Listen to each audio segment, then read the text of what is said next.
रायपुर नगर निगम में बुधवार को महापौर एजाज ढेबर ने निगम आयुक्त, नेता प्रतिपक्ष और एमआईसी सदस्य और पार्षदों के साथ स्वच्छता सर्वेक्षण को लेकर बड़ी बैठक की, जिसमें उन्होंने वार्डों में स्वच्छता को लेकर प्रतिस्पर्धा करवाने का और एनजीओ से जागरूकता अभियान चलवाने का फैसला लिया।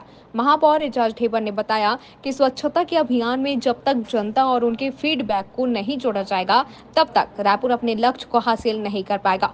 पिछली बार रायपुर शहर केवल 1 नंबर से पीछे रह गया था, वरना रायपुर स्वच्छ सर्वेक्षण में टॉप 10 में होता। इसलिए उन्होंने सभी के साथ मिलकर अभी से तैयारी चालू कर दी है और वार्डों में स्वच्छता को लेकर प्रतिस्पर्धा करवाने का फैसला लिया है। देखिए, बैठक में अधिकारी लोग तो जरूर सम्मिलित हुए थे, मगर ज्यादा महत्वपूर्ण ये था कि इसमें नेता प्रतिपक्ष और जो सीनियर पार्षद हैं भारतीय जनता पार्टी के, वो सब लोग भी शामिल हुए थे। उसमें नेता प्रतिपक्ष के साथ साथ जो सीनियर पार्षद हैं भारतीय जनता पार्टी के और कांग्रेस के भी जो सीनियर हमारे जो मेयर इन काउंसिल के हमारे स्वास्थ्य विभाग के अध्यक्ष हैं नागभूषण राव जी और सुंदर जोगी जी इसमें शामिल हुए थे।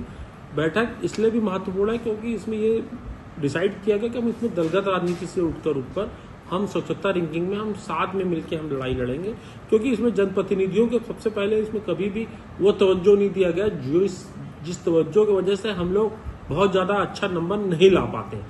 हमने कहा है कि इसमें जनप्रतिनिधियों को जोड़ना पड़ेगा। कहीं ना कहीं हम जो पब्लिक फीडबैक में जो पीछे रह जाते हैं, हम 2400 में 1700 1600 नंबर पाते हैं, तो ये कहीं ना कहीं हमारे पिछड़ने का बहुत बड़ा कारण होता है। हम अगर पिछले बार हमको 1 नंबर मिल गया रहता, 1 नंबर, तो हम टॉप 10 में हमारी वो आ जाती।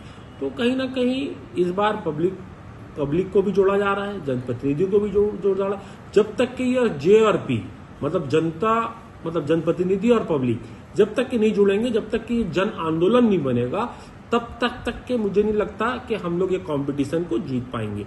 इसलिए इस बार पहले से इस सबको जोड़ा जा रहा है और एक कंपटीशन भी कराया जा रहा है वार्डों में, बाजारों में, स्कूलों में, जितने हमारे शौचालय हैं, ये सब में, तालाबों में ये कंपटीशन कराया जा रहा है। कंपटीशन में ये डिसाइड किया जा रहा है कि जो फर्स्ट आएगा, सेकंड आएगा, थर्ड आएगा, उसको तो प्राइज मिलेगा, मगर इसमें 3-4 लोगों को सांत्वना पुरस्कार भी मिलेगा।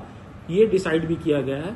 और एक महत्वपूर्ण चीज भी डिसाइड की गई है कि नेता प्रतिपक्ष, हम, कमिश्नर साहब, उसके अलावा जो संबंधित वहां के विधायक हैं, उन लोगों को भी इसमें जोड़ा जा रहा है। जब जोनों में हम जाएंगे, हर जोन में 1 से लेकर परसों 1 नंबर से लेकर 10 नंबर जोन तक की हमारी बैठक हमने रखी है। उस बैठक में संबंधित वहां के जो एमएलए हैं उनको बुलाया जाएगा, उनसे सबसे विचार विमर्श लिया जाएगा। और जब पक्ष विपक्ष के लोग जाएंगे, नेता प्रतिपक्ष और हम जाएंगे, क्योंकि हर जोन में पक्ष और विपक्ष दोनों के लोग बैठे हुए हैं, तो मुझे लगता है एक अच्छा इम्पैक्ट पड़ेगा।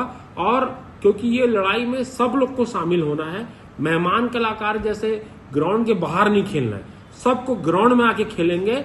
मतलब आपको पूरी टीम का आपको हिस्सा बनना है, तब जाके मुझे लगता है कि जंग को हम जीत पाएंगे।